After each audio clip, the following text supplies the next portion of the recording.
நான் இப்ப சொல்ல போற விஷயத்த நீங்க கவனிச்சிருக்கீங்களா இல்லையான்னு கூட தெரியல. இல்ல எனக்கு மட்டும்தான் இது தோணுதான்னு கூட தெரியல. இப்ப நம்ம ஊர் மக்கள பார்த்தோம்னா, அழுவுறாங்க, சண்டை போடுறாங்க, ஆர்கியூ பண்றாங்க, அவங்களோட டைம வேஸ்ட் பண்றாங்க, அவங்களோட மணிய வேஸ்ட் பண்றாங்க, அவங்களோட ஒர்க்க ஸ்கிப் பண்றாங்க, ஏன் அவங்களோட எக்ஸாம கூட ஸ்கிப் பண்றாங்க. இதெல்லாம் யாருக்காகன்னு பார்த்தா, தன்னை யாருன்னே தெரியாத இன்னொருத்தருக்காக. எஸ், அந்த இன்னொருத்தர் யாருன்னா, cinema star, YouTubers, influencer, politician இவங்களெல்லாம் தெய்வம் மாதிரி வழிபட்டு கொண்டு தன்னோட வாழ்க்கையை வாழ்றதுக்கு பதிலா அந்த பிரபலங்களுக்காகவே வாழ்றாங்க. இந்த விஷயத்த பல 100 வருஷத்துக்கு முன்னாடியே மார்க்கஸ் ஆவர்லிஸ்ங்கிற பிலாசபர் என்ன சொல்லியிருக்காருன்னா, a man who admires too much he forgets to build himself. அதாவது யாரு இன்னொருத்தவங்களை அட்மைர் பண்றதை தாண்டி வழிபடுறாங்களோ அவங்க தன்னை உருவாக்குறதுக்கே மறந்துடுவாங்கன்னு சொல்லியிருக்காரு. ஸோ இன்னைக்கு இந்த வீடியோல என்ன பார்க்க போறோம்னா, இந்த ஃபேன் பை கல்ச்சர் எப்படி நம்ம மக்களோட ஐடென்டிட்டி, கான்ஃபிடன்ஸ், ஃபியூச்சர்ல டிஸ்ட்ராய் பண்றதுங்கிறத டீடைலா பார்க்க போறோம். நீங்க இன்னொரு நபரோட டிவியில ஃபேனா இருந்தா இந்த வீடியோ பார்த்த பிறகு அவங்களுக்கு ஃபேனா இருங்க. ஃபர்ஸ்ட் ஏன் இந்த பிரெயின் செலிபிரிட்டி மேல இவ்வளவு அடிக்டடா இருக்குன்னு பார்க்கும்போது இது நம்மளோட ஃபால்ட் கிடையாதுங்க. நம்மளோட பிரெயினே ஹீரோஸ்களை வழிபடுற மாதிரி தான் அமைக்கப்பட்டிருக்கு.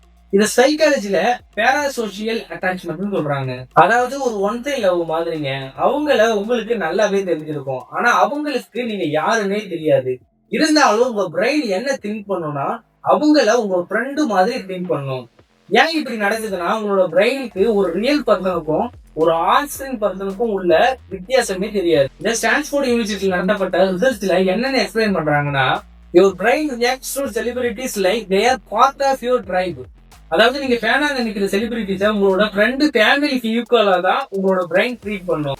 அதனாலதான் அவங்க மேல நீங்க ரொம்பவே லாயலா இருக்கீங்க. அவங்க மேல ஏதாவது கிரிட்டிசிசம் வச்சா போய் சண்டை போடுறீங்க. அவங்களுக்கு ஏதாவது பிரச்சனை கூட போய் நிக்கிறீங்க. இங்க இதுதாங்க பிரச்சனைங்க. உங்களோட பிரெயின் அவங்களுக்காக இவ்வளவு எனர்ஜியை வேஸ்ட் பண்ணுது. உங்களுக்கு என்ன திருப்பி கிடைக்குன்னா ஒண்ணுமே கிடையாது. இது இப்ப நேற்று நடக்கிற விஷயம் கிடையாதுங்க. 90s 50sலயே இந்த மூவி ஸ்டார்ஸ் எல்லாம் ஆக்டர் ஆனாங்களோ இல்லையோ அவங்களாம் கடவுளும் ஆன மாதிரி மக்கள் ட்ரீட் பண்ண ஆரம்பிச்சாங்க.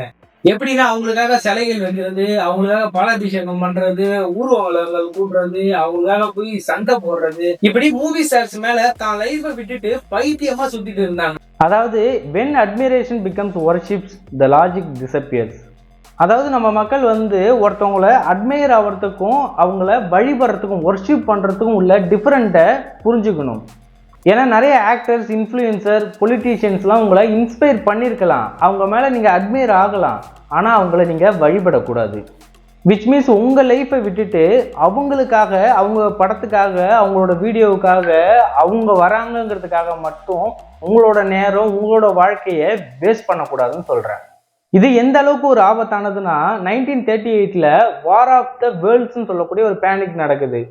அது என்னன்னா அப்போ ரேடியோ ரொம்பவே ஃபேமஸுங்க. பயங்கரமாக எல்லாரும் ரேடியோ தான் கேட்பாங்க. அப்போ அந்த ரேடியோவில் ஒருத்தவங்க ஒரு விஷயம் சொல்லியிருக்காங்க. என்னன்னா ஏலியன்ஸ் உண்மையானது, அது நம்ம ஊருக்கு வரப்போகுதுன்னு ஒரு புரளியை கிளப்பி விட்டுருக்காங்க.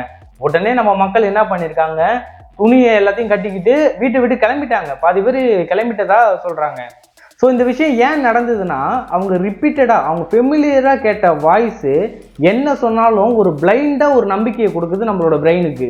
இதே விஷயம்தான் இப்போவும் நடக்குது. அதாவது யூடியூபர்ஸ் மூலமாக, ஒரு இன்ஃப்ளூயன்சர்ஸ் மூலமாக, பொலிட்டீஷியன்ஸ், ஆக்டர்ஸ், இவங்க மூலமாக அவங்க மேலே நம்ம ஒரு பைத்தியம் மாதிரி, அவங்க என்ன சொன்னாலும் நம்புகிற மாதிரி தான் நிலைமைக்கு தான் நம்ம இருக்கோம். அவங்கள எங்கே பார்த்தாலும் போய் கைகளில் உழுந்து கெதறி ஒரு ஃபோட்டோவாவது வாங்காமல் விடக்கூடாதுன்னு அவங்கள போட்டு பிச்சை எடுக்கிறது. அந்த அளவுக்கு ஒரு இதை எப்படி சொல்கிறது, அவங்க மேலே ஒரு மரியாதை இருக்குது, அவங்கள நம்ம ஃபேனாக இருக்கோம், அதெல்லாம் எதுவுமே கிடையாது. இது என்ன, இது எந்த மாதிரி லிஸ்ட்டில் சேர்க்கறதுனே தெரியல. அந்த மாதிரி தான் நிறைய மக்கள் இருக்காங்க. சும்மா இப்போ ஒரு 1 மில்லியன் சப்ஸ்கிரைபர்ஸில் ஒரு யூடியூபர்ஸ் வெளில வராருன்னா அவர் பின்னாடி ஈமிக்கிற மாரி ஈமிக்கிறாங்க. எதுக்கு அந்த அளவுக்கு நீங்கள் போய் கொடுக்கணும்னு நான் கேட்குறேன். இது தேவையே இல்லாது தானே. அவங்களும் ஒரு சாதாரண மனுஷன் தான், நம்மளும் ஒரு சாதாரண மனுஷன் தான். அவங்களோட வேலை அது நம்மளை இன்ஸ்பயர் பண்ணுற மாதிரி வீடியோ போடுறதோ இல்லை அவங்களுக்கு பிடிச்ச மாதிரி வீடியோ போடுறதோ அது அவங்களோட வேலை. நம்மளோட வேலை அவங்க நல்லா பண்ணாங்கன்னா அவங்கள பாராட்டுறது மட்டும்தான். அவங்க பின்னாடி சுற்றுறது கிடையாது. அவங்கள ஃபாலோ பண்ணிக்கிட்டே அவங்க என்ன பண்ணாலும் நானும் அதே பண்ணுவேன்னு சொல்லிட்டு இருக்கிறது கிடையாது. இது சீரியல்லேருந்து இப்போ இருக்கிற யூடியூப் கல்ச்சர் வரைக்குமே இந்த பிரச்சனை இருக்குது. இதில் என்ன பெரிய விஷயம்னா, இப்போ இந்த இன்ஸ்டாகிராம் யூடியூப்லாம் பார்த்துட்டு தன்னைத்தானே கம்பேரிசன் பண்ணி பலவர் வாழ்க்கையை இழந்துக்கிட்டு இருக்காங்க. எப்படின்னா, அவன் வந்து சும்மா வீடியோவுக்கு எடிட் பண்ணி வீடியோ போட்டுருவாங்க. அவன் கார் வச்சுக்கிட்டோ இல்லை பைக் வச்சுக்கிட்டோ ஏதாவது ஒரு வீடியோ அவனுக்கு பிடிச்ச மாதிரி எடிட் பண்ணி போட்டிருப்பான். யாரா இவெல்லாம் என்னடா வாழ்க்கை, இவெல்லாம் ஜாலியாக இருக்கேன்டா, நம்ம தான் இருக்கோம்டா அப்படி நம்மளே நம்ம கம்பேரிசன் பண்ணி நம்மளோட கான்ஃபிடென்ஸை தொலைச்சிட்டு தான் இருப்போம். அதனால உங்களோட செல்ஃப் எஸ்டீமே நீங்க முழுசுமாவே இழந்துறீங்க. தான் யாருன்னே மறந்துறீங்க. நம்மளாம் அந்த அளவுக்கு போகவே முடியாது போல. அவன் அந்த நிலைமைக்கு வரத்துக்கு, ஒருத்தன் கார் வாங்கி வீடியோ போடுறான்னா அந்த நிலைமைக்கு வரத்துக்கு பின்னாடி நிறைய விஷயம் நடந்திருக்கும், நிறைய ஆக்ஷன்ஸ் நடந்திருக்கும். அந்த ஆக்ஷன்ஸை பத்தி நம்ம யோசிக்கிறது கிடையாது. ஜஸ்ட் ரிசல்ட்டை பார்த்துட்டு அப்பா வாங்கிட்டான்டா நம்மளாம் வாங்க முடியலடா அப்படின்னு சொல்லிட்டு நம்மளே கம்பேர் பண்ணிக்கிட்டு நம்மளோட செல்ஃப் எஸ்டீமே நம்ம இழக்கிறோம். அதாவது comparing is the thief of the joy. இதனால மக்களுக்கு என்ன மாதிரி பிரச்சனைலாம் வந்துகிட்டு இருக்குன்னு பார்க்கும்போது, ஃபர்ஸ்ட் வந்து ஐடென்டிட்டி லாஸ். உங்களுக்கு என்ன பிடிக்குன்னே உங்களுக்கு தெரிய மாட்டுது, ஆனால் அவங்களுக்கு என்ன பிடிக்குன்னு உங்களுக்கு நல்லாவே தெரிஞ்சிருக்கு. என்ன சொல்ல வரேன்னா, அவங்கள மாதிரியே பேசுறது, இல்லை அவங்களுக்கு என்ன பிடிக்குதோ அந்த மாதிரி விஷயத்தை செய்யறது, உங்களுக்குன்னு ஒரு தனித்துவமே இல்லாத மாதிரி, ஒரு ஐடென்டிட்டி இல்லாத மாதிரி நிறைய மக்கள் வந்து இப்போ வாழ்ந்துகிட்டு இருக்காங்க. ரெண்டாவது எமோஷனல் டிபெண்டன்சி. அதாவது உங்களோட மூடே வந்து அவங்களோட மூவிஸை பொறுத்தும், இல்லை அவங்களோட ஸ்டோரி பொறுத்தும், இல்லை அவங்களோட பிரச்சனையை பொறுத்து தான் உங்களோட மூடே மாறுதுன்னு சொல்கிறாங்க. ஃபார் எக்ஸாம்பிள், ஒரு யூடியூபர் வந்து வீடியோ இந்த டைமுக்கு அப்லோட் பண்ணுறேன்னு சொல்லிட்டு அப்லோட் பண்ணனா உடனே கமெண்ட்ஸாக போட்டு உங்களோட மூடை ஸ்பாயில் பண்ணிக்கிறாங்க. என்ன ப்ரோ இன்னும் வீடியோ வரல அப்படின்னு போட்டு, அவ்வளோதான். இது எந்த லிஸ்ட்டில் சேர்க்கறதுனே சத்தியமாக தெரில. உங்களோட மூடை ஸ்பாயில் பண்ணிக்கிட்டு பல பேர் வீடியோக்காக எதிர்பார்த்துட்டு இருக்காங்க. மூணாவது டிலேடு லைஃப் டிசிஷன். அதாவது உங்களோட ட்ரீம்ஸ் எல்லாம் தள்ளி வச்சுட்டு அவங்களோட ட்ரீம்ஸுக்காகவே பல பேர் வாழ்ந்துக்கிட்டு இருக்காங்க. நாலாவது லோ செல்ஃப் ஒர்த். நான் முன்னாடியே சொன்ன மாதிரி தான், அவங்களெல்லாம் ரொம்ப பெரிய இடத்துல வச்சுக்கிட்டு இதெல்லாம் பெரிய ஆளுப்பா, இவரெல்லாம் ரொம்ப பெரிய ஆளுப்பா அப்படின்னு சொல்லிட்டு அவங்களோட இதை பெருசாக வச்சுக்கிட்டு நம்மளோட இதை நம்மளே வந்து செல்ஃப் எஸ்டீமை கம்மி பண்ணிக்கிறோம். அவங்க தான் பெரிய ஆள் மாதிரி, நம்மலாம் ரொம்ப கீழே இருக்கிற மாதிரி தான் நிறைய மக்கள் அவங்களுக்கே தெரியாமல் ஃபீல் பண்ணிக்கிட்டு இருக்காங்க. ஒரு விஷயத்தை ஞாபகம் வச்சுங்க, மனுஷனால முடியாது எதுவுமே கிடையாதுங்க. ஒவ்வொரு மனுஷனுக்கும் அவன் என்ன நினைக்கிறானோ அதை பண்ண முடியுங்க. அவன் அந்த மாதிரி ஒரு பெரிய இடத்துல இருக்கானா, நீங்க நினைச்சீங்கன்னா அதை தாண்டி கூட போக முடியும். அவர் தான் பெரிய ஆளுன்னு சொல்லிட்டு நீங்க ஏதோ ஒரு மூலையில் இருக்கிற மாதிரி தயவு செஞ்சு அந்த மனப்பான்மையில விட்டுடுங்க. இதை சைக்காலஜியில் செல்ஃப் அப்ஜெக்டிஃபிகேஷன் சொல்றாங்க. அதாவது உங்களை நீங்களே ஒரு படத்தில் இருக்கிற பேக்ரவுண்ட் கேரக்டர் மாதிரியே ஃபீல் பண்றீங்கன்னு சொல்றாங்க. ஏன் ஒருத்தவங்க மேலே ஒரு ஃபேன் பாயாக இருக்காங்கன்னு கேட்டிங்கன்னா, ஏன்னா இதுதானே ரொம்ப ஈஸி. அதாவது தன்னோட வாழ்க்கையை முன்னேற்றத்துக்கு போடக்கூடிய எஃபர்ட்டை விட இன்னொருத்தவங்களோட சக்ஸஸை பார்க்குறது ரொம்பவே ஈஸி தானே. அது மட்டும் இல்லாமல் ரியாலிட்டிலேருந்து எஸ்கேப் ஆகிறதுக்கு ஒரு ஃபேன் பாயாக இருக்காங்க. ஏன்னா ரியாலிட்டியில் 1000 பிரச்சனை இருக்கும், கடன் இருக்கும், அது இருக்கும், ஏகப்பட்ட பிரச்சனை இருக்கும். அதை பற்றிலாம் நமக்கு கவலை கிடையாது. நம்ம கவலை வந்து எப்போ யார் வராங்க, என்ன படம் வருது, என்ன வீடியோ வருது, யார் வராங்க, யாரு பின்னாடி தொடரலாம், யாரை லைக் பண்ணலாம், யாரை கமெண்ட் பண்ணலாம், யாருக்காக சண்டை போடலாம் மட்டும்தான் நம்ம மைண்டில் ஓடிட்டு இருக்கு. ஸோ இந்த மாதிரி தீவிர வெறித்தனமான பயங்கரமாக கடவுள் மாதிரி வழிபடக்கூடிய ஃபேன் பாய் கல்ச்சர் வந்து ரொம்பவே மோசமானதுங்க. இதுலேருந்து வெளில வரணும்னா சிம்பிளுங்க. நீங்கள் ஃபேனாக நினைக்கிறீங்க, உங்களை ஃபேனாலாம் இருக்க வேணாம்னு சொல்ல, அவங்க படம்லாம் பார்க்க வேணாம்னு சொல்ல, கண்டிப்பாக ஃபேனாக இருங்க. ஏன்னா அவங்க உங்களை இன்ஸ்பயர் பண்ணியிருக்காங்க.